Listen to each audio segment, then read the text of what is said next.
नमस्कार दोस्तों, स्वागत है आपका अपनी YouTube channel study easy code में। आज हम ईवीएस के पार्ट 4 को लेके आए हैं, ठीक है। 3 पार्ट हमने ऑलरेडी इस पे अपलोड कर रखा है, ठीक है। अगर अभी तक आपने उन सब वीडियोस को नहीं देखा है तो जाके देखिए। इसके अलावा क्या है कि एंशिएंट हिस्ट्री, मेडिवल हो गया, मॉडर्न हो गया, प्लस आपका पॉलिटी और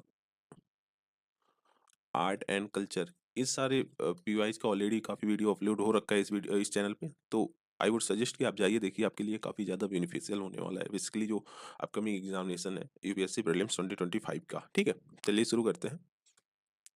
क्वेश्चन नंबर फर्स्ट क्या पूछ रहा है? The term M strips is something seen in news in the context of.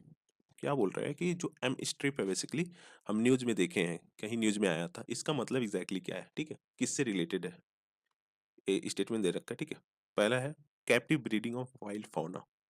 जो कैप्टिव ब्रीडिंग किया जाता है बेसिकली मतलब एक तरह उसको कहीं पे रख के, जैसे जू वगैरह हो गया, वहां पे रख के जो ब्रीडिंग वगैरह किया जाता है वाइल्ड फाउना का, उसके रिस्पेक्ट में है। नहीं, ये गलत है, ठीक है। मेंटेनेंस ऑफ टाइगर रिजर्व, जो टाइगर रिजर्व है उसके मेंटेनेंस के रिस्पेक्ट में ये टर्म है। जी हाँ, ये हमारा स्टेटमेंट नंबर भी सही है।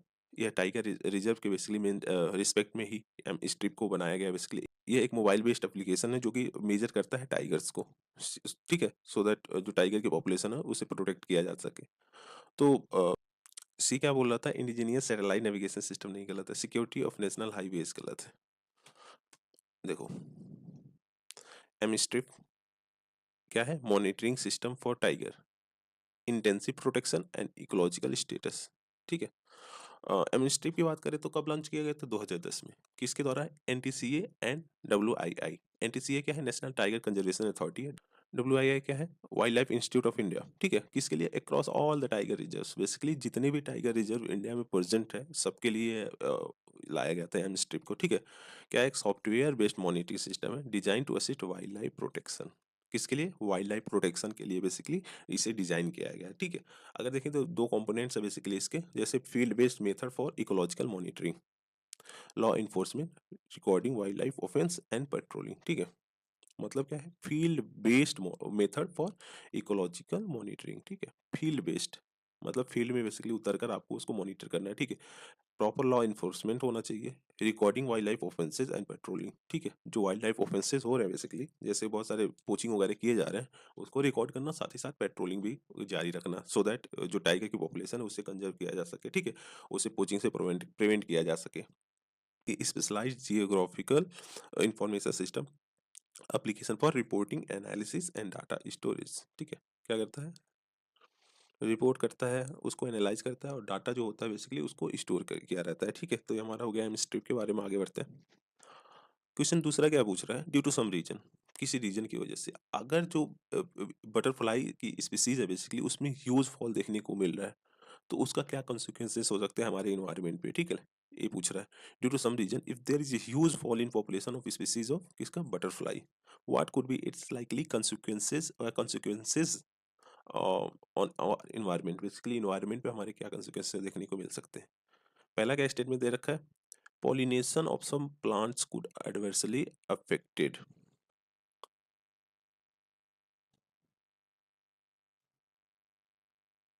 ठीक है। क्या बोल रहा है कि जो पॉलिनेशन है बेसिकली कुछ प्लांट्स का काफी ज्यादा अफेक्ट हो सकता है, ठीक है। जी हाँ, स्टेटमेंट फर्स्ट हमारा सही है। दूसरा क्या है? There could be drastic increase in fungal infection of some cultivated plants. क्या बोल रहा है कि जो फंगल इन्फेक्शन है ना, उसमें ड्रास्टिक इंक्रीज, काफी रैपिडली हमें इंक्रीज देखने को मिल सकता है। अगर बटरफ्लाइज मतलब किसी कारणवश से बटरफ्लाइज की पॉपुलेशन डिक्रीज कर रही है हमारे इन्वायरमेंट में, तो देखो, पहले तो यहाँ पे ड्रास्टिक पूछा है, एक्सट्रीम वर्ड है, ठीक है। इसकी वजह से हम इसे एलिमिनेट कर सकते हैं। और साथ ही साथ क्या बात है कि फंगल इन्फेक्शन कैसे इंक्रीज होगा यार? कोई लिंक है बटरफ्लाइज जो उनकी पॉपुलेशन मतलब कम हो रही है, फिर उसके बाद जो फंगल इन्फेक्शन है इंक्रीज कर रहा है? नहीं। दूसरा स्टेटमेंट हमारा गलत है। तीसरा स्टेटमेंट क्या बोला? It could leads to fall in population of some species, जैसे वेब्स हो गए, स्पाइडर हो गया, बर्ड्स हो गए। जी हाँ, इसके पॉपुलेशन में हमें डिक्रीज देखने को मिल सकता है, ठीक है। क्यों डिक्रीज देखने को मिल सकता है? क्योंकि जो ये सारी स्पीसीज होते हैं बेसिकली वो डायरेक्टली कहीं ना कहीं बटरफ्लाइज पे डिपेंडेंट होते हैं अपने फूड के लिए। अगर उसका फूड ही नहीं रहेगा तो कैसे सर्वाइव कर पाएंगे, समझ रहे हो? तो उसकी वजह से हमारा statement number C will be the right answer, option number C will be the right answer, ठीक है। देखते हैं इसको थोड़ा सा। पहला हमारा स्टेटमेंट करेक्ट है क्योंकि ये एक जो पॉलिनेटिंग एजेंट माने जाते हैं बेसिकली, बीज हो गए, बटरफ्लाइज हो गए, जो अदर बायोटिक एजेंट्स हो गए, बर्ड्स वगैरह, ठीक है, कहीं ना कहीं एक वाइटल रोल प्ले करते हैं किसमें, pollination of plants and the production of crop. क्यों? By transporting pollen grains from one place to another, ठीक है। क्या करते हैं, पोलन जो होते हैं ना, एक ट्री हो गया बेसिकली, इसके दूसरे ट्री तक पहुंचाते हैं, या प्लांट्स बोल सकते हो आप, ठीक है। तो इसकी वजह से पॉलिनेशन होता है, तो वो कहीं ना कहीं जो बीज हैं, बटरफ्लाइज हैं, या फिर अदर बायोटिक एजेंट्स हैं, काफ़ी सिग्निफिकेंट रोल प्ले करते हैं ट्रांसफर करने के लिए, जो पोलन है, एक एक जगह से दूसरी जगह में, ठीक है। तो इसी वजह से पॉलिनेशन होता है, इसीलिए क्या है, बीज, बटरफ्लाई, ये काफ़ी सिग्निफिकेंट इसमें रोल प्ले करता है, ठीक है। अगर स्टेटमेंट नंबर सेकंड हम देखें तो there is no credible source और रिसर्च बिहाइंड दिस, मतलब जो बोल रहा था ना कि जो फंगल इन्फेक्शन है किसी प्लांट्स में काफ़ी सिग्निफिकेंट लेवल पे इंक्रीज कर सकता है, रैपिडली इंक्रीज कर सकता है, तो इसका कोई क्रेडिबल सोर्स नहीं देखा गया है, ठीक है। और जो उसमें ड्रास्टिक इंक्रीज देखा, मतलब ड्रास्टिक जो वर्ड यूज़ किया गया था, वो भी कहीं ना कहीं एक्सट्रीम स्टेटस को शो कर रहा है, इसकी वजह से हमारा ऑप्शन नंबर भी गलत हो जाएगा, ठीक है। और स्टेटमेंट थ्री हमारा सही था। देखो, some of the common predators of butterflies, जो कॉमन प्रेडेटर्स है बेसिकली, जो इसको खाते हैं, जैसे वेब्स हो गया, एंट हो गया, पैरासाइट्स फ्लाई हो गया, बर्ड्स हो गए, स्नेक्स हो गए, टोड्स हो गए, ठीक है, रैट्स हो गए, ये सारी चीज़ें, ये सारी जो स्पीसीज है बेसिकली, वो एक्सटिंक्ट हो सकते हैं अगर बटरफ्लाइज एक्सटिंक्ट हो गई या उसकी पॉपुलेशन में डिक्रीज देखने को मिल रहा है, ठीक है। तो आगे बढ़ते हैं। क्वेश्चन नंबर थर्ड क्या बोल रहा है, which of the following statement can help in water conservation in agriculture.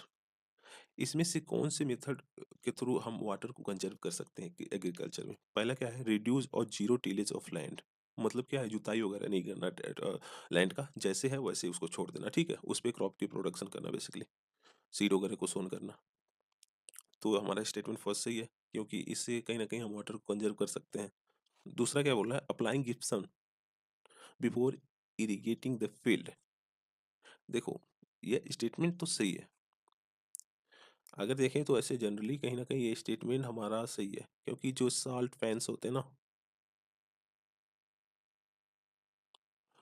उस सबको, जितने भी वहाँ के सॉइल्स होते हैं बेसिकली, जो कोस्टल एरियाज में जो सॉइल्स वगैरह होते हैं, उसको कहीं ना कहीं ब्रेक डाउन करता है, जिसकी वजह से सॉइल वाटर जो होता है वो पेनिट्रेट कर पाता है। तो अगर यहाँ से देखें तो ये हमारा स्टेटमेंट सही है, बट यूपीएससी में ये स्टेटमेंट गलत दिया था, तो हमारा स्टेटमेंट नंबर सेकंड गलत होगा। अगर ऐसा कहीं है, अगर फिर से भी आता है ना, तो आप इसे गलत ही मानोगे, ठीक है। आप ऐसा नहीं है कि इसको सही करोगे कि ठीक है, तब पूछा था तो दूसरा हो सकता है, अगर आप पूछ रहे हैं तो फिर ऐसा ही होगा, ऐसा कुछ नहीं है, आपको गलत ही मान के चलना पड़ेगा, क्योंकि यूपीएससी ने ऑलरेडी इसको गलत कर रखा है, ठीक है। तो हमारे स्टेटमेंट सेकंड गलत होगा। थर्ड क्या बोला है, allowing crop residue to remain in field.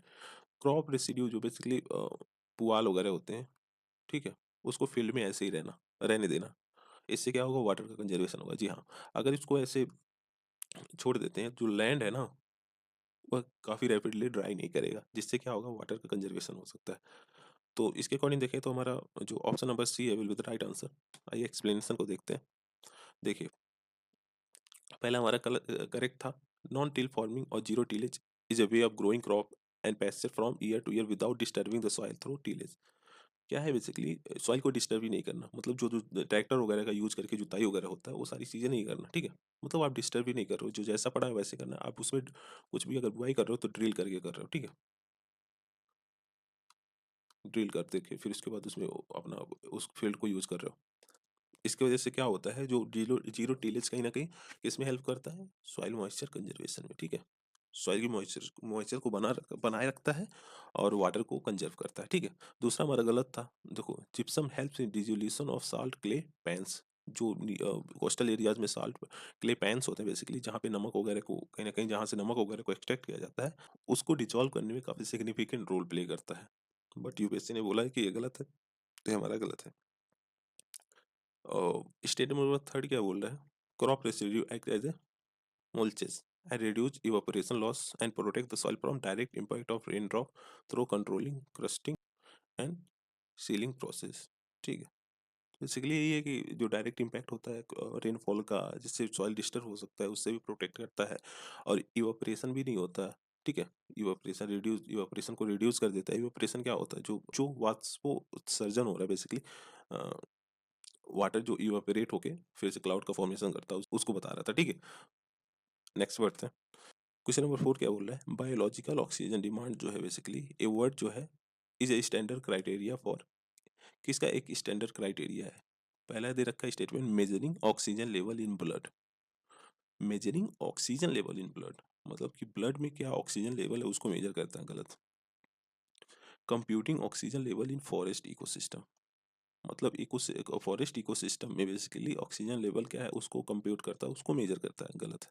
Pollution ऐसे इन एक्वेटिक इकोसिस्टम, पॉल्यूशन ऐसे इन एक्वेटिक, जी हाँ ये सही है। एक्वेटिक इकोसिस्टम में पॉल्यूशन लेवल को कहीं ना कहीं मेजर करता है। अभी बता रहा हूँ एग्जैक्टली क्या है, कैसे वर्क करता है आगे एक्सप्लेनेशन में। Assessing oxygen level in high altitude region, गलत था।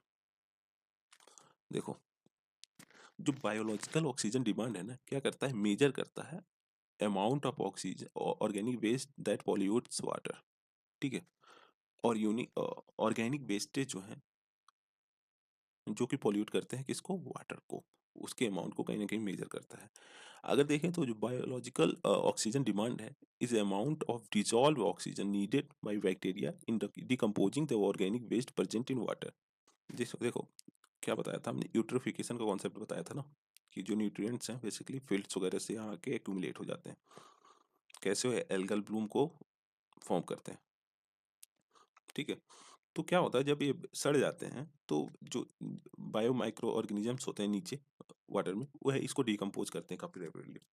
तो जब रैपिडली डिकम्पोज करते हैं तो इन्हें ऑक्सीजन की नीड होती है, ठीक है। तो ऑक्सीजन कहाँ से पाते हैं, वाटर में जो ऑलरेडी प्रेजेंट होता है, ठीक है। तो जब यह डिकम्पोज काफी रैपिड वे में करते हैं तो जो डिप्लेशन है ऑक्सीजन का बेसिकली वाटर में, वह काफी रैपिडली इंक्रीज कर जाता है। मतलब जो ऑक्सीजन है प्रेजेंट पहले से वाटर में वो काफी ज्यादा डिक्रीज हो जाता है। तो फिर क्या होता है कि माइक्रो ऑर्गेनिज्म को और भी एक्स्ट्रा ऑक्सीजन की नीड हो रही है, तो उसे हम क्या बोलते हैं, बायोलॉजिकल ऑक्सीजन डिमांड। तो वही बोला is amount of dissolve oxygen needed by bacteria in decomposing organic waste present in water, ठीक है। तो हमारा हो गया बायोलॉजिकल ऑक्सीजन डिमांड का बेसिकली बात। आगे बढ़ते हैं, नेक्स्ट क्वेश्चन को देख लेते हैं। क्वेश्चन नंबर 5 क्या बोल रहा है, in the context of solving pollution problem, जो पॉल्यूशन प्रॉब्लम्स है उसको सॉल्व करने के कॉन्टेक्स्ट में क्वेश्चन पूछा है। क्या पूछा है, what is are the advantages of bio remediation technique. Bio मतलब लाइफ, रेमेडिएशन मतलब प्रॉब्लम को सॉल्व करना, रेमेडिएशन टेक्निक मतलब जो बायो रेमेडिएशन टेक्निक है उसको, उसका क्या एडवांटेजेस हो सकते हैं। देखो जब बायो रेमेडिएशन की हम बात करते हैं ना, तो ये क्या करता है, जो नेचर में ऑलरेडी ऑर्गेनिज्म प्रेजेंट है, ठीक है, जो नेचर में ऑलरेडी सारे ऑर्गेनिज्म प्रेजेंट है उसके हेल्प से क्या करना, जो हजार्डस सब्सटेंसेस होते हैं ना उसको कहीं ना कहीं लेस टॉक्सिक और नॉन नॉन टॉक्सिक सब्सटेंस में कन्वर्ट कर देना, ठीक है। जो ऑलरेडी ऑर्गेनिज्म इन्वायरमेंट में प्रेजेंट है उसके हेल्प से कैसे जो सब्सटेंस है बेसिकली हजार्डस सब्सटेंस जो ऐसे हैं कि पॉल्यूशन को काफ़ी ज़्यादा रैपिडली इंक्रीज कर सकते हैं, उसको कैसे लेस टॉक्सिक सब्सटेंस में कन्वर्ट करना या फिर नॉन टॉक्सिक सब्सटेंस में कन्वर्ट करना, तो उसके रिस्पेक्ट में बात कर रहा है। तो बायो रेमिडिएशन टेक्निक के रिस्पेक्ट में क्या एडवांटेजेस हो सकते हैं इसके बारे में पूछा है, ठीक है। It is a technique for cleaning up pollution by enhancing the same biodegradation process that occur in nature, ठीक है। मतलब क्या है बेसिकली, जो पॉल्यूशन है उसको कम करना है, जो जो बायोडिग्रेडेशन प्रोसेस नेचर में ऑलरेडी अकर होता है उसको इनहेंस करके। जी हाँ, स्टेटमेंट नंबर फर्स्ट हमारा सही है।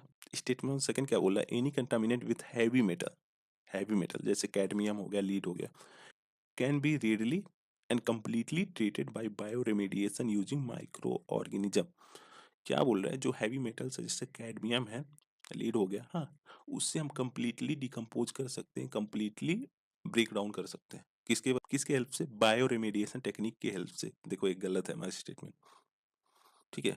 We can not completely eliminate cadmium lead, completely, समझ रहे हो, कंप्लीटली वर्ड काफी एक्सट्रीम है। बायो रिमेडिएशन, कोई भी आप बायो रिमेडिएशन टेक्निक को यूज करें उसके थ्रू आप कंप्लीटली बेसिकली जो हैवी मेटल्स है उसको एलिमिनेट नहीं कर सकते, ठीक है। इसलिए हमारा स्टेटमेंट नंबर सेकंड गलत होगा। थर्ड क्या बोला है, genetic engineering can be use to create micro organism specially design for bio remediation. देखो जेनेटिक इंजीनियरिंग के, ठीक है, ये हमारा स्टेटमेंट सही है। जेनेटिक इंजीनियरिंग हम वेरियस फील्ड में यूज कर सकते हैं, ठीक है। उसी तरह कहीं ना कहीं जो माइक्रो ऑर्गेनिज्म उसे टारगेटेड बायो रेमेडिएशन टेक्निक की तरह भी यूज कर सकते हैं, ठीक है।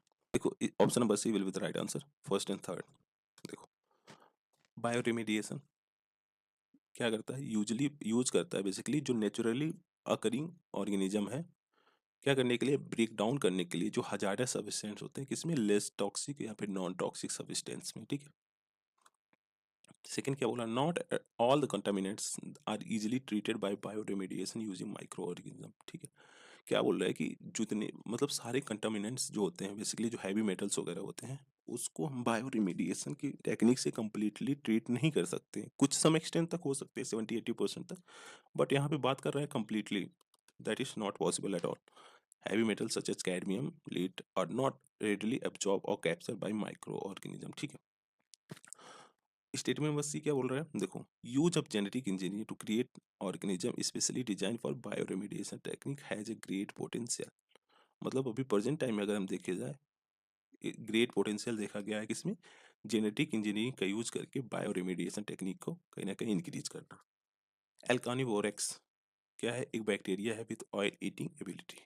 क्या करता है? ऑयल को ईट करता है। Can be use to create species that are much more capable of cleaning oil spills. Oil spills क्या होता है? देखो, जब ट्रांसपोर्ट किया जाता है बेसिकली ऑयल्स को, किससे? शिप के थ्रू। हाँ, शिप्स के थ्रू ट्रांसपोर्ट किया जाता है। क्या होता है? ओशियन के थ्रू जब ट्रांसपोर्ट होता है तो कभी कभी क्या होता है, उसमें लीकेज की वजह से ऑयल जो है ना, ओशियन में ऐसे स्प्रेड हो जाता है, काफ़ी ज़्यादा स्प्रेड हो जाता है। तो उसकी वजह से हम जो ये है बैक्टीरिया है, इसको यूज करके उसको ख़त्म कर सकते हैं। तो वही ऑयल स्पिल की बात कर रहा है, ठीक है, क्लीन कर सकते हैं इसको। क्वेश्चन नंबर 6 क्या बोल रहा है? It is possible to produce algae based biofuel, ठीक है। मतलब ये है कि देखा गया है कि एल्गी बेस्ड बायोफ्यूल को हम प्रोड्यूस कर सकते हैं, but what is a likely limitations of developing countries in promoting this industry India. मतलब डेवलपिंग कंट्री जैसे इंडिया हो गया, क्या आप लिमिटेशन को फेस कर सकते हैं अगर वह इस इंडस्ट्री को प्रमोट कर रहे हैं? क्वेश्चन नहीं पूछा है, ठीक है। एक बार और समझो कि जो एल्गी बेस्ड बायोफ्यूल है उसे प्रोड्यूस करना पॉसिबल है, ये तो बता, ये तो सही है। बट क्या ऐसे लिमिटेशंस है जो एक डेवलपिंग कंट्री फेस कर सकता है अगर वह बायोफ्यूल, एल्गी बेस्ड बायोफ्यूल को प्रमोट कर रहा है? स्टेटमेंट देखते हैं। Production of algae based biofuel is possible only seas not on continents. क्या बोल रहा है कि जो प्रोडक्शन है एल्गी बेस्ड बायोफ्यूल बनाने का, वह केवल सीज में पॉसिबल है, ठीक है, सीज में पॉसिबल है, कॉन्टिनेंट पे पॉसिबल नहीं है। देखो, स्टेटमेंट नंबर हमारा फर्स्ट गलत है। ऐसा कुछ नहीं है, हम सीज में भी इसको प्रोड्यूस कर सकते हैं, और जो कॉन्टिनेंट्स है वहाँ पे भी प्रोड्यूस कर सकते हैं, ठीक है। और बाय द वे, इससे डेवलपिंग कंट्रीज से क्या लेना देना है? दोनों जगह हम इसको प्रोड्यूस कर सकते हैं भाई। दूसरा क्या है? Setting up and engineering the algae based biofuel production require high level of क्या? Expertise and technology until the construction is completed, ठीक है। क्या बोल रहा है कि अगर हम जो एल्गी बेस्ड बायोफ्यूल प्रोडक्शंस है उसको कर रहे हैं, उसके लिए हमें हाई एक्सपर्टीज चाहिए होता है, टेक्नोलॉजी चाहिए होता है, ठीक है। तो ये कहीं ना कहीं एक कंस्ट्रेन हो सकता है डेवलपिंग कंट्रीज के लिए। जी हाँ, हमारी स्टेटमेंट नंबर सेकंड सही है। Economically viable production necessitates the setting of large scale facility which may raise ecological and social concern, ठीक है। ठीक है, हमारे स्टेटमेंट थर्ड भी सही है। क्या है कि बोल रहा है कि अगर हम जो एल्गी बेस्ड बायोफ्यूल की फैक्ट्रीज वगैरह को सेटअप कर रहे हैं, ठीक है, उसकी वजह से क्या हो सकता है? कुछ इकोलॉजिकल और सोशल कंसर्न्स भी आ सकते हैं सामने। जी हाँ, बहुत सारे जैसे सोशल इकोलॉजिकल क्या हो सकता है?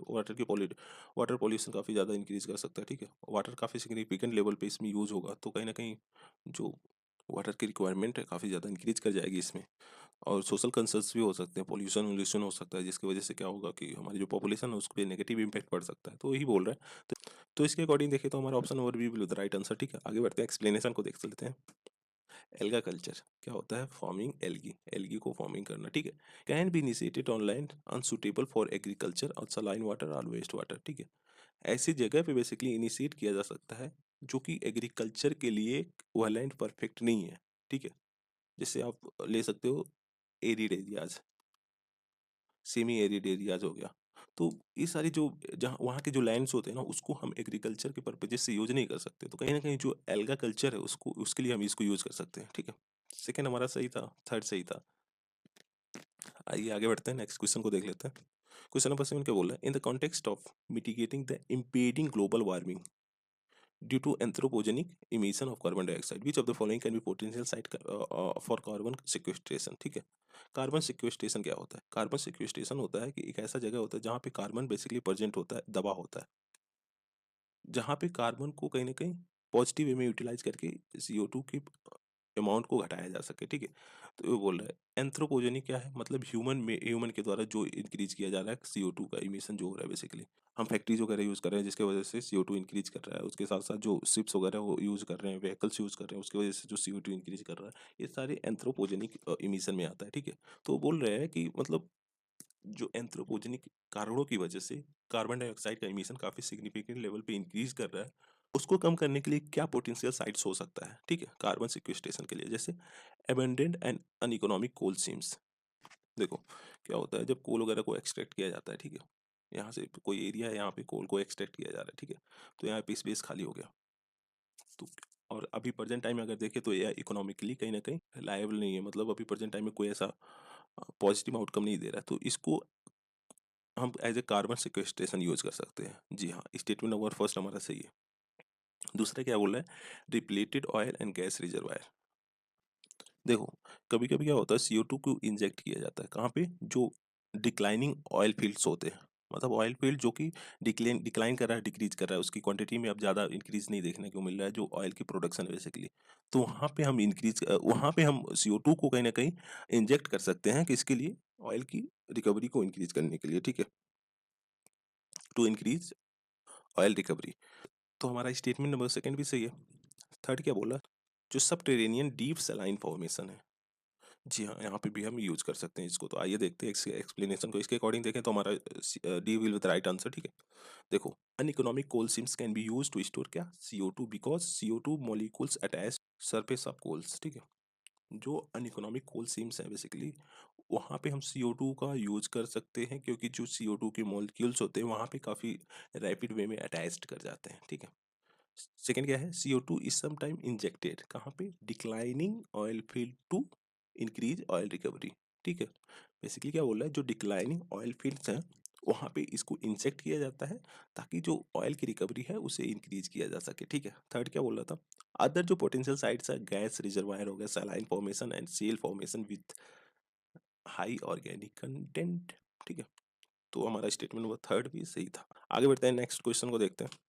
क्वेश्चन नंबर 8 क्या बोल रहा है, in India if a species of tortoise is declared protected under किसके, schedule first of the wildlife protection act 1972, wild life protection act 1972 के शेड्यूल फर्स्ट में अगर किसी स्पीसीज को रखा जा रहा है तो वह क्या इंप्लाई करता है, मतलब उसका मतलब क्या होता है, ये बोल रहा है it enjoy the same level of protection as tiger. देखो यह स्टेटमेंट हमारा फर्स्ट सही है, क्योंकि टाइगर भी शेड्यूल फर्स्ट में है ना, अदर भी स्पीसीज जो भी शेड्यूल फर्स्ट है उनको सेम प्रोटेक्शन प्रोवाइड किया जाता है, मतलब पोचिंग वगैरह उनका हो ही नहीं सकता है, ठीक है। तो बेसिकली अगर टॉर्टाइज को शेड्यूल फर्स्ट में रखा जा रहा है तो वह सेम जो लेवल ऑफ प्रोटेक्शन है जो बेसिकली टाइगर को मिल रहा है उसको एंजॉय करेगा, उसको कहीं ना कहीं टॉर्टाइज को भी मिलेगा, ठीक है। It is no longer exist in wild, गलत है यार, कोई ऐसे वाइल्ड वगैरह में कहीं इसका बात ही नहीं है, ठीक है। If you individual in the captive protection and not possible to prevent it extend, देखो गलत है। It is endemic to particular region, गलत, ठीक है। इसकी वजह से क्या होगा, हमारे स्टेटमेंट होगा फर्स्ट सही होगा। देखो शेड्यूल फर्स्ट क्या होता है, कवर करता है जितनी भी इंडेंजर स्पीसीज है दैट नीड रिगरस प्रोटेक्शन, क्या शेड्यूल फर्स्ट में इंडेंजर स्पीसीज आते हैं, ठीक है। स्पेशली वो स्पीसीज जो काफ़ी ज़्यादा रिगरस प्रोटेक्शन की नीड होती है जिन्हें, ठीक है, जिन्हें मतलब ऐसा है कि प्रोटेक्ट ही करना, अदरवाइज ये पॉपुलेशन एक्सटिंक्ट हो सकती है फ्यूचर में। तो अगर देखें तो ये शेड्यूल फर्स्ट में आता है, ठीक है। The species are granted protection from किससे, पोचिंग, किलिंग एंड ट्रेडिंग, ये सब चीज़ों से प्रोटेक्ट किया जाता है उन्हें। और देखें तो it enjoy the same level of protection as Bengal tiger. थोड़ा सा वाइल्ड लाइफ प्रोटेक्शन एक्ट जो 1972 का उसको देखिए, तो act pass in order to किसके लिए, सेफगार्ड वेरियस जो प्लांट और एनिमल स्पीसीज हैं उसके लिए, ठीक है। जो वेरियस प्लांट्स और एनिमल स्पीसीज प्रेजेंट है बेसिकली उसको प्रोटेक्ट करने के लिए इस वाइल्ड लाइफ प्रोटेक्शन एक्ट 1972 को लाया गया था, ठीक है। Except for the Jammu and Kashmir को, गलत है। देखो भाई अभी जम्मू जम्मू एंड कश्मीर को भी कवर करता है, ठीक है। ऐसा नहीं है कि मतलब इसको हटाया जाता है, इस ये स्टेट नहीं आता इसमें, गलत है। Prior to this legislation India had only 5 designated national parks, ठीक है। मतलब क्या है बेसिकली, इस लेजिस्लेशन को पास करने से पहले जो वाइल्ड लाइफ प्रोटेक्शन एक्ट 1972 में आया था उसके पहले केवल 5 डेजिग्नेटेड नेशनल पार्क्स इंडिया में थे, ठीक है। बस इतना नॉर्मल इन्फॉर्मेशन है। क्वेश्चन नंबर 9 क्या बोल रहा है, according to wildlife protection act 1972 फिर से उसी के रिस्पेक्ट में पूछा है, वाइल्ड लाइफ प्रोटेक्शन एक्ट 1972 के रिस्पेक्ट में, ठीक है। Which of the following animals can not be hunted by any person except under the some provision provided by laws. अगर ये पूछ रहा है तो इट मीन्स ये शेड्यूल फर्स्ट में आते हैं, ठीक है, क्योंकि can not be hunted by any person, किसी पर्सन के थ्रू इसे हंट ही नहीं किया जा सकता except some provision provided by law, ठीक है। कुछ ऐसे प्रोविजंस है जिसके थ्रू उन्हें हंट किया जा सकता है, जैसे ह्यूमन लाइफ की अगर बात आ रही है, ठीक है, अगर वो जो एनिमल है किसी डिजीज से जूझ रहा है, ठीक है, इस सब सिचुएशन में उसे हंट किया जा सकता है, बट उसके अलावा किसी भी सिचुएशन में उसे हंट नहीं किया जा सकता है। तो ऑप्शन क्या दे रखा हमारा, घड़ियाल है, इंडियन वाइल्ड है, ठीक है, वाइल्ड बिफेलो है। तो अगर देखें तो तीनों को हंट नहीं किया जा सकता, हमारा option number D will be the right answer. देखो, all are the schedule first species, ठीक है, क्योंकि उन्हें हंट नहीं किया जा सकता इसलिए वह शेड्यूल फर्स्ट स्पीसीज में आते हैं, जो कि कवर करता है इंडेंजर स्पीसीज में, ठीक है। अगर कोई भी पर्सन उसे हर्ट करते हुए, उसे पूछ करते हुए पाया जाता है तो हार्शेस्ट पेनाल्टी को कहीं ना कहीं वो फेस कर सकता है, अगर वह लॉ को वायलेट कर रहा है तो, ठीक है। और देखें तो जो स्पीसीज होते हैं इसमें शेड्यूल फर्स्ट में, वो प्रोहिबिटेड होते to be hunted throughout the India, throughout the India उसे आप हंट कर ही नहीं सकते हो, ठीक है। कुछ एक्सेप्शन है, जैसे human life, threat to human life, और in case of disease that is beyond recovery, ठीक है, या तो ह्यूमन लाइफ को थ्रेट हो, ठीक है, या फिर कुछ कोई ऐसा डिजीज हो गया है जो कि आप उससे रिकवरी ही नहीं कर सकते उस स्पीसीज का, तो उस सिचुएशन में उसे हंट किया जा सकता है। आप यहाँ पे देख सकते हो फर्स्ट शेड्यूल फर्स्ट के स्पीसीज का नाम, ठीक है, आप इसको पढ़ लेना। आगे बढ़ते हैं, नेक्स्ट क्वेश्चन को देखते हैं। क्वेश्चन नंबर 10 क्या बोल रहा है, with reference to global climate change alliance, global climate change alliance which of the following statement is are correct. Statement दे रखा है और पूछ रहा है कि इसमें से कौन सा करेक्ट है, ठीक है, हमें करेक्ट को बताना है। तो आइए स्टेटमेंट को देखते हैं कि करके बोल रहे हैं कि जो यह इनिशिएटिव है, यह एक इनिशिएटिव है किसका, यूरोपियन यूनियन का। क्या ये इनिशिएटिव है यूरोपियन यूनियन का? जी हाँ, यह स्टेटमेंट हमारा फर्स्ट सही है, यह एक इनिशिएटिव है यूरोपियन यूनियन का, ठीक है। दूसरा क्या बोला, it provides technical and financial support to targeted किसको, developing countries to integrate climate change into their development policy and budget. क्या बोल रहा है कि जो टेक्निकल एंड फाइनेंशियल सपोर्ट को प्रोवाइड कराना किसको, डेवलपिंग कंट्रीज को, क्या करने के लिए, सो दैट जो climate change in their developing policies and budget, ठीक है, जो भी पॉलिसीज वगैरह वो बना रहे हैं, जो भी बजट वगैरह ला रहे हैं, ठीक है, ऐसा लाएं कि जो क्लाइमेट चेंज का सिचुएशन बन रहा है उसे प्रोटेक्ट, उसे कहीं ना कहीं रिड्यूस किया जा सके, ठीक है, उसे कम किया जा सके। तो इसके अकॉर्डिंग देखें तो हमारा स्टेटमेंट सेकंड भी सही है, ठीक है, फर्स्ट भी सही है। थर्ड क्या बोला है, it is coordinate by world resources institution and world business council for sustainable development. मतलब क्या है, बेसिकली ये कोऑर्डिनेट करता है किसके द्वारा, world resources institution, world business council for sustainable development. ये गलत है, कोई मेंशन उनसन नहीं है इसके बारे में, जो ग्लोबल क्लाइमेट अलायंस है उसके उसमें, ठीक है। देखते हैं, देखो, जो ग्लोबल क्लाइमेट चेंज अलायंस है is an initiative of European Union, ठीक है। It is launch to strengthen dialogues operation on climate change between European Union and developing countries, ठीक है, जो इसे लॉन्च किया गया था ताकि स्ट्रेंथन किया जा सके जो डायलॉग एंड कोऑर्डिनेशन से, बेसिकली कोऑपरेशन से, किसके किसी बीच में, यूरोपियन यूनियन और जो डेवलपिंग कंट्रीज है जो कि क्लाइमेट चेंज से जूझ रहे हैं, ठीक है, vulnerable, most vulnerable to climate change, ठीक है।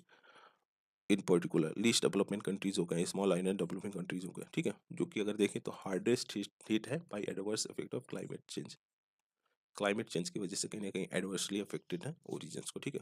No mention of WRI WCDS on the official page of GCCA, ठीक है। कंसिडर द फॉलोइंग स्टेटमेंट, क्या दे रखा है, climate and clean air coalition to reduce short live climate pollutants is a unique initiative of G20 group of countries. क्या बोल रहे हैं कि जो climate and clean air coalition है, बेसिकली जो कि वर्क करता है किसके अंदर, किसके लिए, जो शॉर्ट लिव क्लाइमेट पॉल्यूटेंट्स हैं, जैसे हो गया ब्लैक कार्बन, मीथेन हो गया, ठीक है, जो ट्रोपोस्फेरिक बेसिकली ओजोन्स वगैरह होते हैं उसके उसके रिस्पेक्ट में बात कर रहा है, जो ये सब शॉर्ट लिव्स कहीं ना कहीं क्लाइमेट पॉल्यूटेंट्स होते हैं ना, तो उसके रिस्पेक्ट में बात कर रहा है। तो बोल रहा है कि जो CCAC है बेसिकली एक यूनिक इनिशिएटिव है किसका, G20 ग्रुप ऑफ कंट्रीज का, जो जितने भी G20 के ग्रुप्स हैं बेसिकली कंट्रीज हैं उसका एक इनिशिएटिव है, गलत है। यह UNEP United Nation Environment Programme के तहत आता है, ठीक है, तो उसका एक इनिशिएटिव है। सेकंड क्या बोल रहा है, CCAC focus on methane, black carbon, hydrofluorocarbon. ठीक है, किस पे फोकस करता है, मीथेन पे हो गया, ब्लैक कार्बन्स हो गए, फिर उसके बाद हाइड्रोफ्लोरोकार्बन से उस पे कहीं ना कहीं फोकस करता है। जी, हमारा statement number second will be the right answer. तो इसके अकॉर्डिंग देखें तो ऑप्शन नंबर भी हमारा सही है। ठीक है, देखो, the United Nation Environment Programme, the government of Bangladesh, Canada, Ghana हो गया, मैक्सिको हो गया, स्वीडन हो गया, United State join force in 2012 में टू लॉन्च क्या, एक initiative to handle short lived climate pollutants as an urgent and collective concerns. ठीक है, बेसिकली जो शॉर्ट लिव्ड पॉल्यूटेंट्स है उसको खत्म करने के लिए ये सारी कंट्रीज एक साथ आए थे with United Nation Environment Programme. ठीक है, कब, 2012 में। Short live climate pollutants include क्या, ब्लैक कार्बन हो गया, मीथेन हो गया, ट्रोपोस्फेरिक ओजोन हो गया, हाइड्रोफ्लोरोकार्बन। आइए आगे बढ़ते हैं, नेक्स्ट क्वेश्चन को देखते हैं। क्वेश्चन नंबर सेकंड 12 क्या बोल रहा है, consider the following statement in respect of trade related analysis of fauna and flora in commerce traffic. इसके रिस्पेक्ट में क्वेश्चन पूछ रहा है। ठीक है, देखो, traffic is a bureau under United Nation Environment Programme. पहला स्टेटमेंट ये दे रखा है, क्या ट्रैफिक जो ब्यूरो है यूएनईपी के अंडर में काम करता है? नहीं, यह एक एनजीओ है। क्या है, नॉन गवर्नमेंटल ऑर्गेनाइजेशन। ठीक है, तो इसके अकॉर्डिंग देखें तो हमारा स्टेटमेंट नंबर फर्स्ट गलत होगा। सेकंड में क्या है, the mission of traffic is to ensure that trade in wild plants and animal is not a threat to conservation of nature. ठीक है, क्या बोल रहा है कि जो ट्रेड्स हो रहे हैं बेसिकली वाइल्ड प्लांट्स हो गए, एनिमल्स में, उसकी वजह से जो कंजर्वेशन है नेचर का उसको थ्रेट ना हो। जी हाँ, ये सही है, ये ट्रैफिक का मिशन है। ठीक है, तो हमारा option number B will be the right answer. आगे बढ़ते हैं, इसके एक्सप्लेनेशन को देखते हैं। देखो, स्टेटमेंट नंबर फर्स्ट हमारा इनकरेक्ट है। The traffic the wildlife trade monitoring network, क्या है, wildlife trade monitoring network है। ठीक है, क्या है, एक नॉन गवर्नमेंटल ऑर्गेनाइजेशन है, एनजीओ, विच वर्क किसके लिए वर्क करता है, मॉनिटर करने के लिए वो जो वाइल्ड लाइफ ट्रेड्स होते हैं ना, इन the context of both biodiversity conservation and sustainable development. ठीक है, दोनों के कॉन्टेक्स्ट में कहीं ना कहीं डील करता है, बायोडाइवर्सिटी कंजर्वेशन और साथ ही साथ जो सस्टेनेबल डेवलपमेंट है उसके रिस्पेक्ट में भी। ठीक है, हेडक्वार्टर कहाँ है, कैम्ब्रिज, यूनाइटेड किंगडम में। ठीक है, World Wildlife Fund and International Union for Conservation Nature collaborate on this programme. ठीक है, मतलब WWF और जो IUCN है ना, वह इसमें कोलाबरेट करता है इसके साथ, ट्रैफिक के साथ। ठीक है, सेकंड वाला हमारा ऑप्शन सही था, it is working globally on wild life trade monitoring network. ठीक है, जितने भी ट्रेड्स हो रहे हैं वाइल्ड लाइफ में, फ्लोरा फाउना दोनों में, उसको कहीं ना कहीं मॉनिटर करता है ताकि वह सस्टेनेबल वे में रहे और कोई भी प्रॉब्लम क्रिएट ना हो। ठीक है, क्वेश्चन नंबर 13 क्या बोल रहा है, from the ecological point of view which of the following assume importance in being a good link between जो ईस्टर्न घाट है और जो वेस्टर्न घाट है, इसे हमारा इंडिया होगा। ठीक है, तो this is western Ghat, this is eastern Ghat. तो बेसिकली क्या बोल रहे हैं कि इनमें से कौन सा एज ए लिंक क्रिएट करता है बिटवीन जो दोनों के बीच में। ठीक है, यहाँ पे ये लिंक के बारे में बात कर रहा है। ठीक है, कौन सा, क्या अस्तमंगलम टाइगर रिजर्व है, क्या नल्लामाला फॉरेस्ट है, नागरहोल नेशनल पार्क है, या सेसाचलम बायोस्फीयर रिजर्व है। ठीक है, इसके अकॉर्डिंग देखें तो हमारा स्टेटमेंट वो first will be right answer.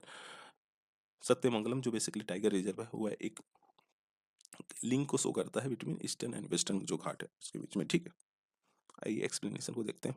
देखो, Sathyamangalam tiger reserve is situated where the western and eastern Ghat converge, एक तरह से कन्वर्ज करते हैं ना, जो वेस्टर्न और ईस्टर्न घाट होते हैं।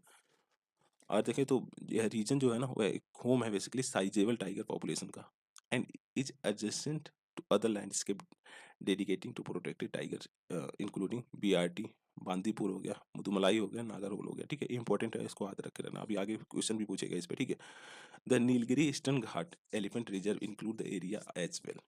क्या होता है, जो नीलगिरी बेसिकली ईस्टर्न घाट में जो है उस एरिया को भी ये इंक्लूड करता है। ठीक है, और इसी की वजह से कहीं ना कहीं यहाँ पे जो वेजिटेशंस एनिमल्स की पॉपुलेशन है काफ़ी ज़्यादा उसमें वैरायटीज देखी गई है। ठीक है, आगे बढ़ते हैं, नेक्स्ट क्वेश्चन को देखते हैं। क्वेश्चन नंबर 14 क्या बोल रहा है, इफ़ यू वांट टू सी घड़ियाल इन देयर नेचुरल हैबिटाट, घड़ियाल को अगर आप उसके नेचुरल हैबिटाट्स में देखना चाहते हो तो किस प्लेस को आपको विजिट करना होगा? कि आपको भितरकनिका मैंग्रोव्स को विजिट करना होगा, चंबल रिवर को विजिट करना होगा, पुलकित लेक को विजिट करना होगा, या फिर डीपर व्हील को? ऐसे किस प्लेस को आपको इसको विजिट करना होगा अगर आप जो घड़ियाल है उसको नेचुरल हैबिटाट में देखना चाह रहे हो? तो हमारा option number B will be the right answer, Chambal river. ठीक है, चंबल रिवर में आपको देखने को मिलते हैं घड़ियाल नेचुरल हैबिटेट में। देखो ऑप्शन नंबर फर्स्ट हमारा इनकरेक्ट है। घड़ियाल inhabits deep fresh water habitats, basically कहाँ होता है, जो फ्रेश वाटर होते हैं वहाँ पे होता है, ठीक है। Option number B will be correct answer, क्योंकि देखो द मोस्ट क्योंकि देखो जो मोस्ट इंपॉर्टेंट सर्वाइविंग पॉपुलेशन है घड़ियाल का are within 4 tributary of Ganga river. कहाँ पे मिलता है, जो 4 ट्रिब्यूटरीज है गंगा रिवर का वहाँ पे देखने को मिलता है, जैसे गिरवा हो गया, सोन हो गया, चंबल रिवर हो गया in India and Rapti Narayani river in Nepal, ठीक है। यहाँ यहाँ पे हमें घड़ियाल के पॉपुलेशन को देखने को मिलता है, ठीक है। और जो मोस्ट सिग्निफिकेंट ब्रीडिंग पॉपुलेशन है is with in the Chambal river. कहाँ कहाँ फैला हुआ है, उत्तर प्रदेश हो गया, राजस्थान हो गया, मध्य प्रदेश, ठीक है। इनकरेक्ट है। Pulicat lake is the second largest brackish water lake और lagoon in India after Chilika lake, ठीक है। ब्रैकिश वाटर है जिसकी वजह से घड़ियाल पॉपुलेशन नहीं देखने को मिलता है, ठीक है। कहाँ पे लोकेटेड है, border of Andhra Pradesh and Tamil Nadu with 96% of its in Andhra Pradesh, 4% Tamil Nadu. 96% जो पुलकित लेक है वो आंध्र प्रदेश में प्रेजेंट है, 4% हमें तमिलनाडु में देखने को मिलता है, ठीक है। अगर देखें तो लेक में कहीं ना कहीं पुलकित लेक बर्ड सेंचुरी भी आता है, ठीक है। पुलकित लेक बर्ड सेंचुरी काफ़ी इंपॉर्टेंट है, आप इसको ध्यान में रखना, ठीक है।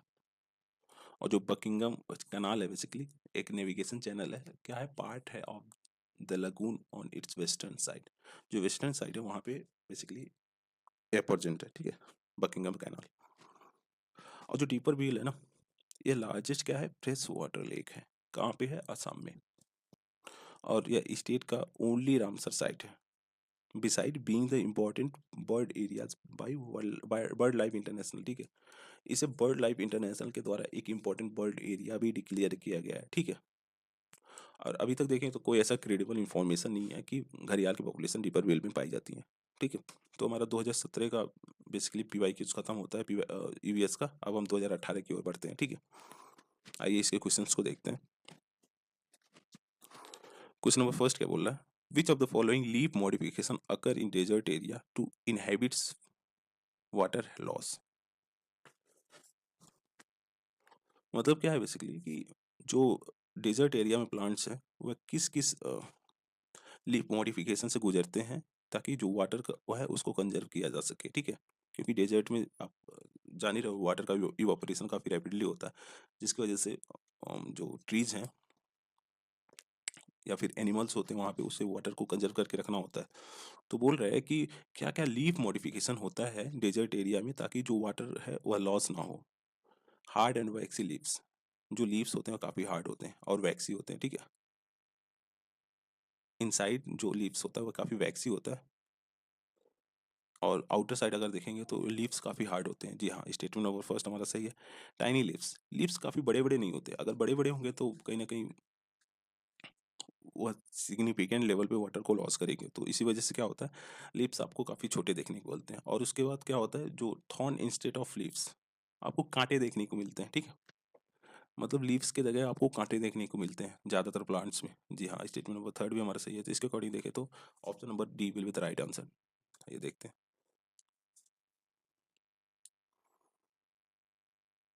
देखो डी ऑप्शन सही हमारा, hard and waxy leaves, tiny leaves and उसके बाद thorn instead of leaves are the modification that occur in desert area to inhibit water loss, ठीक है। शंकर आइस में डायरेक्टली दे रखा है, वहां से आप पढ़ सकते हो। नेक्स्ट क्वेश्चन देख लेते हैं। देखो क्वेश्चन नंबर सेकंड क्या बोल रहा है, which of the following statement best describe carbon fertilisation. बोला इसमें से कौन सा स्टेटमेंट कार्बन फर्टिलाइजेशन को डिनोट कर रहा है, ठीक है, डिस्क्राइब कर रहा है। देखो कार्बन फर्टिलाइजेशन क्या होता है ना, ये एक प्रोसेस होता है of increasing the amount of carbon dioxide in atmosphere to increase plant growth, ठीक है। जो CO2 का अमाउंट है बेसिकली एटमॉस्फेयर पे उसको इंक्रीज करना, सो दैट जो प्लांट ग्रोथ है उसको इंक्रीज किया जा सके, ठीक है। तो बेसिकली इसके रिस्पेक्ट में देखें तो हमारा कौन सा स्टेटमेंट सही है, increase plant growth due to increase concentration of carbon dioxide in atmosphere, ठीक है। स्टेटमेंट फर्स्ट हमारा सही है कि कैसे प्लांट की ग्रोथ हो रही है जैसे जैसे कार्बन डाइऑक्साइड एटमॉस्फेयर में इंक्रीज हो रहा है, उसका जो कंसंट्रेशन है बेसिकली एटमॉस्फेयर में वो इंक्रीज कर रहा है, ठीक है। आइए एक्सप्लेनेशन को दे देते हैं। देखो कार्बन फर्टिलाइजेशन एक artificial enrichment of atmosphere of green house gases with carbon dioxide and essential nutrients for plants and vegetables, ठीक है। जो CO2 है बेसिकली एटमॉस्फेरिक CO2 है, एक इसेंशियल न्यूट्रिएंट्स माना जाता है किसके लिए, प्लांट्स और वेजिटेबल्स के लिए, ठीक है। अगर इसके अकॉर्डिंग देखें तो इसे हम कार्बन डाइऑक्साइड फर्टिलाइजेशन बोलते हैं, ठीक है। इसका इम्पैक्ट क्या होता है एग्रीकल्चर पे, इंक्रीज कर देता है जो फोटोसिंथेटिक रेट्स होते हैं, ठीक है, जिसकी वजह से क्या होता है प्लांट्स और जो वेजिटेबल्स होते हैं उसमें ग्रोथ देखने को मिलता है। और जो वाटर यूज एफिशिएंसी है उसको भी इंक्रीज कर देता है। इसकी वजह से क्या होता है faster plants growth enhance the food production and allow for sequestration of more carbon dioxide, ठीक है। जैसे जैसे प्लांट्स की ग्रोथ होती है, जैसे जैसे प्लांट्स इंक्रीज करता है मतलब उसकी ग्रोथ इनहेंस होती है, उसकी वजह से क्या होता है हमें फूड की प्रोडक्शन काफ़ी सिग्निफिकेंट लेवल पे इंक्रीज होती दिखती है। फिर उसके बाद जो सिक्वेस्ट्रेशन है जैसे कार्बन सिक्वेस्ट्रेशन हो गया, ठीक है, वो भी काफ़ी ज़्यादा होता है, तो इसकी वजह से कार्बन डाइऑक्साइड कहीं ना कहीं डिक्रीज करता है। Plant distribute a greater portion of photosynthetic to roots under the high concentration of atmospheric carbon, ठीक है। इसकी वजह से भी कार्बन काफ़ी ज़्यादा सिग्निफिकेंट रोल प्ले करता है जो प्लांट्स वेजिटेबल्स है उसकी ग्रोथ में, ठीक है। तो आगे बढ़ते हैं, नेक्स्ट क्वेश्चन को देखते हैं। क्वेश्चन नंबर 3 क्या है, with reference to agriculture soil consider the following statement, ठीक है। एग्रीकल्चरल जो सॉइल्स होते हैं उसके रिस्पेक्ट में हमें स्टेटमेंट है उसको कंसीडर करना है। क्या बोल रहा है, a high content of organic matter in soil drastically reduce its water holding capacity by increase करता है, ये रिड्यूस नहीं करेगा, ठीक है। और ड्रास्टिकली तो ये गलत है, स्टेटमेंट नंबर फर्स्ट हमारा गलत है। फिर इसके बाद सेकंड क्या बोल रहा है, soil does not play any role in sulphur cycle. मतलब क्या है बेसिकली कि जो सल्फर साइकिल होता है उसमें सॉइल कोई रोल प्ले नहीं करता है, ये भी गलत है, ठीक है, रोल प्ले करता है भाई। Irrigation over a period of time can contribute to salinization of some agriculture land। salinization मतलब एक तरह से सलाइन की तरफ इंडिकेट कर रहा है, ठीक है। अगर हम उसको इनक्रीज करते हैं काफ़ी सिग्निफिकेंट टाइम पीरियड के लिए, मतलब लॉन्गर टाइम पीरियड के लिए इरिगेशन को कंटिन्यू रखते हैं तो सैलिनाइजेशन हो सकता है एग्रीकल्चर लैंड में। जी हाँ, स्टेटमेंट नंबर थर्ड हमारा सही है, तो इसके अकॉर्डिंग देखें तो option number B will be the right answer, ठीक है। देखो फर्स्ट गलत है, soil water holding capacity is the amount of water that a given soil can hold for crop use, ठीक है। मतलब क्या है बेसिकली कि जो सॉइल वाटर होल्डिंग कैपेसिटी होता है, यह दर्शाता है कि जो वाटर है एक सॉइल में और कब तक यूज किया जा सकता है, कब तक होल्ड किया रह सकता है क्रॉप यूज के लिए, ठीक है। Can hold for crop use, ठीक है। Soil texture and organic matter are the key components that determine soil water holding capacity, ठीक है। उसका जो टेक्सचर होता है, ऑर्गेनिक मैटर्स जो उसमें प्रेजेंट होते हैं, वो कहीं ना कहीं एक की कंपोनेंट माने जाते हैं कि कितना सॉइल जो है वाटर को होल्ड कर सकता है, सॉइल होल्डिंग कैपेसिटी को दर्शाता है, ठीक है। फिर उसके बाद सेकंड क्या था, sulphur is one of the three nutrients that are cycled between soil plant matters and atmosphere, ठीक है। तो इसीलिए हमारा स्टेटमेंट नंबर सेकंड गलत था, हमारा थर्ड सही था। Salinization is a major problem associated with irrigation because deposit of salt built up in soil and can reach level that are harmful to crop, ठीक है। जो सॉइल एक्यूमुलेट होता है बेसिकली धीरे धीरे वह काफ़ी सिग्निफिकेंट लेवल तक इंक्रीज कर सकता है, जिसकी वजह से क्रॉप्स जो होते हैं उसके लिए हार्मफुल हो सकता है, ठीक है। नेक्स्ट क्वेश्चन पे बढ़ते हैं। क्वेश्चन नंबर 4 क्या बोला है, with reference to circumstances in Indian agriculture the concept of conservation agriculture, मतलब सॉइल को प्रोटेक्ट करने की बात कर रहा है, ठीक है। Assume significance which of the following fall under the conservation agriculture. इसके तहत देखें तो इसमें से कौन सा कंजर्वेशन एग्रीकल्चर की बात करता है। कंजर्वेशन एग्रीकल्चर का बात ही है कि मतलब सॉइल को कम डिस्टर्ब किया जाए, ठीक है, एक कंजर्वेशन वे में, एक सस्टेनेबल वे में एग्रीकल्चर को किया जाए। Avoiding the monoculture practice, monoculture practice मतलब क्या है, मतलब एक क्रॉप को उगाना, तो इसको अवॉइड करना, ठीक है। मतलब मोनोकल्चर प्रैक्टिस करना ही नहीं है, मतलब सिंगल क्रॉप को आपको प्रमोट नहीं करना है। देखो ये गलत है, ठीक है, ये कंजर्वेशन एग्रीकल्चर का पार्ट नहीं है। सेकंड क्या है, एडॉप्टिंग मिनिमम टीलेज सही है, मतलब सॉइल को लेस डिस्टर्ब करना, मिनिमम टीलेज होगा, इसको एडॉप्ट करना, तो ये कहीं ना कहीं कंजर्वेशन एग्रीकल्चर को सपोर्ट करता है। Avoiding the cultivation of plantation crop, दूसरा बोल रहा है कि प्लांटेशन क्रॉप्स को अवॉइड करना, कहाँ है भैया, ये गलत है। ऐसा कुछ नहीं, प्लांटेशन क्रॉप को आप कल्टीवेट कर सकते हो, that is part of conservation agriculture, ठीक है। फोर्थ क्या बोल रहा है, using crop residue to cover soil surface, जी हाँ, ये कंजर्वेशन एग्रीकल्चर का पार्ट है, ठीक है। Adopting spatial and temporal crop sequencing crop rotation, मतलब क्या है बेसिकली कि एक प्रॉपर जो टाइम और स्पेस होता है ना, उसमें क्रॉप को सीक्वेंसिंग करना, क्रॉप को रोटेट करना, मतलब एक प्रॉपर जो टाइम होता है ना क्रॉप का, उसके अकॉर्डिंग कहीं ना कहीं एग्रीकल्चर प्रैक्टिसेस को करना, परफॉर्म करना, ठीक है। ये कहीं ना कहीं कंजर्वेशन एग्रीकल्चर में आता है, ठीक है। तो इसके अकॉर्डिंग देखिए तो हमारा दूसरा सही था, चौथा सही था, पांचवा सही था, C will be the right answer, ठीक है। आइए एक्सप्लेनेशन को देखते हैं। देखो, कंजर्वेशन एग्रीकल्चर ये एक फार्मिंग सिस्टम है दैट प्रमोट्स, क्या प्रमोट करता है, minimum soil disturbance, no tillage. मतलब आपको सॉइल को डिस्टर्ब नहीं करना है, ठीक है। साथ ही साथ जो सॉइल कवर है उसको परमानेंटली मेंटेन रखना। And diversification of plant species, मतलब क्या है, प्लांट स्पीसीज का जो डाइवर्सिटी है उसको मेंटेन करना, ठीक है। It enhance biodiversity and natural biological process. इससे क्या होता है, बायोडाइवर्सिटी को इनहेंस किया जाता है और जो नेचुरल बायोलॉजिकल प्रोसेस है ना, उसको भी कहीं ना कहीं इंक्रीज किया जाता है, इनहेंस किया जाता है above and below the ground surface, ठीक है। जो कि कंट्रीब्यूट करता है कि इसमें increased water and nutrients use efficiency and improve and sustained crops, ठीक है। जो वाटर और न्यूट्रिएंट्स यूज है बेसिकली उसको इंक्रीज कर देता है, उसकी एफिशिएंसी को इंक्रीज कर देता है, साथ ही साथ जो क्रॉप की प्रोडक्टिविटी है उसको भी इंक्रीज करता है, ठीक है। क्वेश्चन नंबर 5 के बोला, which of the following is are the possible consequences of heavy sand mining in river beds. River beds में अगर हैवी सैंड माइनिंग किया जा रहा है, मतलब जो रेत वगैरह है उसको निकाला जा रहा है, तो उसका क्या कंसिक्वेंसेस देखने को मिल सकता है। डिक्लाइनिंग सैलिनिटी इन रिवर। आप ऐसे सोचो ना, सैलिनिटी कैसे डिक्लाइन कर सकता है यार, समझ रहे हो। सैलिनिटी कैसे डिक्लाइन करेगा, अगर हम जो सैंड से बेसिकली रेत वगैरह वहाँ से निकालते हैं तो उससे सैलिनिटी कैसे डिक्लाइन कर सकता है। स्टेटमेंट नंबर फर्स्ट हमारा गलत है। पॉल्यूशन ऑफ ग्राउंड वाटर, जी हाँ, ग्राउंड वाटर पॉल्यूशन हो सकता है, ठीक है। लोअरिंग द वाटर टेबल, जी हाँ, ये भी सही है। तो इसके अकॉर्डिंग हमारा बी ऑप्शन सही होगा। देखो, it may also lead to saline water institution from the nearby area, ठीक है। नियर बाई जो सी होंगे वहाँ से सलाइन जो वाटर है वह आ सकता है यहाँ पे, तो उसकी वजह से क्या होगा, डिक्लाइन नहीं होगा, हालांकि इंक्रीज देखने को मिल सकता है, ठीक है। सेकेंड हमारा सही था, थर्ड सही था। आगे बढ़ते हैं, नेक्स्ट क्वेश्चन को देखते हैं। यहाँ पे बोल रहे हैं कि how national green tribunal different from central pollution control board. बोल रहे हैं कि जो नेशनल ग्रीन ट्रिब्यूनल है वह कैसे जो सेंट्रल पॉल्यूशन कंट्रोल बोर्ड है उससे डिफरेंट है। NGT has been established by Act, whereas CPCB, Central Pollution Control Board, has been created by an executive order of government। गलत है, दोनों एक्ट के तहत ही आए थे, ठीक है। पहला आया था नेशनल ग्रीन ट्रिब्यूनल एक्ट 2010 में, GT एक्ट जो 2010 में आया था उसके तहत इसको सेटअप किया गया था, ठीक है। जो CPCB है बेसिकली इसे water prevention and control pollution act 1974 के तहत इसको सेटअप किया गया था। इसके अकॉर्डिंग देखें तो हमारा स्टेटमेंट ऑफ फर्स्ट गलत है। सेकंड क्या बोल रहे हैं, NGT provides environmental justice, help reduce the burden of litigations in higher court, whereas CPCB promote cleanliness of streams, wells, and aim to improve quality of air in the country, ठीक है।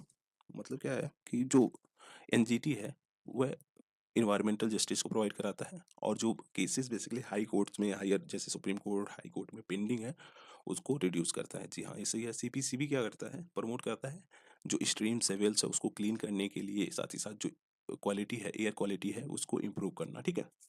तो इसके according देखें तो हमारा option number B will right answer, ठीक है। देखो, both NGT and CPCB were established by the Act of NGT Act 2010 and Water Prevention and Control of Pollution Act 1974 respectively, ठीक है। NGT Act 2010 and water prevention and control of pollution act 1974 के तहत इसे CPCB को लाया था, CPCB को लाया गया था, ठीक है। दूसरा हमारा स्टेटमेंट सही था। द ऑब्जेक्टिव है NGT to provide effective and expeditious disposal within 6 months of the appeal of the environmental cases and help reduce the burden of litigation in higher courts, ठीक है।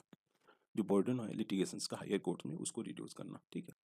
और साथ ही साथ एक इफेक्टिव एंड एक्सपीडियस कहीं ना कहीं डिस्पोजल को परफॉर्म करना इन्वायरमेंटल केसेस में, ठीक है। क्वेश्चन नंबर 7 क्या बोल रहा है, with reference to global alliance for climate smart agriculture, CSCSA, ठीक है, global alliance for climate smart agriculture के रिस्पेक्ट में पूछ रहा है which of the following statement is are correct, इनमें से कौन सा करेक्ट है। CSCSA is outcome of climate summit Paris in 2015, ठीक है। 2015 में जो क्लाइमेट समिट हुआ था पेरिस में, उसका एक आउटकम माना जा रहा है इसको, गलत है, यह उसका आउटकम नहीं है, ठीक है। को ओरिजिनली अगर देखें तो यह FAO के द्वारा डेवलप किया गया था, ठीक है। अभी आगे देखेंगे इसका एक्सप्लेनेशन। सेकंड क्या बोला, membership of CA-CSA does not create any binding obligation, ठीक है। बोल रहा है कि जो मेंबरशिप है GA-CSA का does not create any binding obligation, कोई भी बाइंडिंग ऑब्लिगेशन को क्रिएट नहीं करता, ठीक है। तो ये हमारा स्टेटमेंट वर्स सेकंड सही है। थर्ड क्या बोल रहा है, India was instrumental in creation of GA-CSA, देखो ये गलत है। इंडिया एक सिग्नेटरी है, कोई इंस्ट्रूमेंटल नहीं है बेसिकली उसके क्रिएशन में, ठीक है। तो इसके अकॉर्डिंग देखें तो हमारा option number B will be the right answer, second सही है बस। देखो, the concept of climate smart agriculture was originally developed by FAO unofficially presented and at the Hague conference on agriculture food security and climate change in 2010 में। तो through the through the paper climate smart agriculture policies practice and financing for food security adaptation and mitigation, ठीक है। इन 2014 में alliance was set up with the issue as its focal point of global alliance for climate smart agriculture, ठीक है। Membership की देखिए तो कोई does not create any binding obligations and each member individually determine the nature for of its participation, ठीक है। मतलब जो कंट्रीज है बेसिकली वो इंडिविजुअली कहीं ना कहीं डिटरमाइन करते हैं, ठीक है। कोई भी बाइंडिंग ऑब्लिगेशंस नहीं होते। स्टेटमेंट तो थर्ड हमारा गलत था, क्यों? India is just a signatory, India बस एक signatory had no instrumental role in creation of GA-CSA, ठीक है। आगे बढ़ते हैं, नेक्स्ट क्वेश्चन को देखते हैं। क्वेश्चन नंबर 8 क्या बोल रहा है, जो पेज है partnership for action on green economy, partnership for action on green economy, the United Nations mechanism to assist the country's transition towards a greener and more inclusive economy is emerged at। Page का basically जो concept कहाँ से emerge हुआ, partnership और action on green economy का concept कहाँ से emerge हुआ, तो यह इमर्ज हुआ था United nation conference on sustainable development 2012 है, रियो दी जेनेरियो में जो हुआ था कॉन्फ्रेंस, वहाँ से, ठीक है। देखो, partnership for action on green economy is a direct response to Rio 20 declaration, ठीक है। तो यहाँ से हमारा स्टेटमेंट बस बी सही है। आगे बढ़ते हैं, नेक्स्ट क्वेश्चन को देखते हैं। एक इनिशिएटिव दिया है momentum for change climate neutral now, ठीक है। Momentum for change climate neutral now is initiative launch by, किसके द्वारा इस इनिशिएटिव को लॉन्च किया गया था? इसको लॉन्च किया गया था UNFCCC सेक्रेटरीट के द्वारा, ठीक है। UNFCCC सेक्रेटरीट के द्वारा। I explain, climate neutral now program created by UNFCCC secretariat in 2015 में, करंट का न्यूज है बेसिकली। एम क्या था, encourage and support a climate neutral world by middle of the country, ठीक है। एक क्लाइमेट न्यूट्रल वर्ल्ड को प्रमोट करना मिडिल ऑफ द कंट्री के द्वारा, ठीक है। As outline in Paris agreement approved same year, outline किया गया था पेरिस एग्रीमेंट को, एग्रीमेंट में बेसिकली अप्रूव उसी साल किया गया था। In order to achieve climate neutrality the efforts call on businesses organisation governments and individual to reduce their climate footprint using a straightforward 3 step process. क्या क्या? Measure their greenhouse gas emission, उनका जो उनके द्वारा जो greenhouse gases का emission किया जा रहा है उसको मेजर करना, ठीक है। उसके साथ साथ क्या करना, reduce them as much as possible, जो भी ग्रीन हाउस गैसेस को इमिशन हो रहा है उनके द्वारा उसको रिड्यूस करना जितना उनके द्वारा पॉसिबल हो पा रहा है, ठीक है। साथ ही साथ compensate those which can not be avoid by using certified emission reduction, साथ ही साथ कंपनसेट भी करना उसका, ठीक है। आगे बढ़ते हैं, नेक्स्ट क्वेश्चन को देखते हैं। क्वेश्चन नंबर 10 क्या बोल रहा है, in which one of the following state Pakhui wild life sanctuary located, जो पखुई है बेसिकली वाइल्ड लाइफ सेंचुरीज वह कहाँ लोकेटेड है, इसके रिस्पेक्ट में क्वेश्चन है। तो ये हमारा लोकेटेड है अरुणाचल प्रदेश में, ठीक है। देखो, another name is Pakke tiger reserve, is Pakhui tiger reserve basically हम बोलते हैं in the north eastern India state of Arunachal Pradesh, कहाँ पे? अरुणाचल प्रदेश में है, ठीक है। आगे बढ़ते हैं, नेक्स्ट क्वेश्चन को देखते हैं। आप यहाँ पे अदर भी इंफॉर्मेशन आप इसको पढ़ सकते हो, ठीक है। क्वेश्चन नंबर 11 क्या बोल रहा है, why is the plant called prosopis juliflora, prosopis juliflora often mentioned in the news, मतलब ये प्लांट क्यों न्यूज में मेंशन था, मतलब करंट का न्यूज है बेसिकली, ठीक है। उसके रिस्पेक्ट में क्वेश्चन बोल रहा है। It extracts is widely used in cosmetics, इसके द्वारा जो भी निकल रहा है, ठीक है, उसे कॉस्मेटिक में यूज किया जा रहा है, ठीक है, गलत है।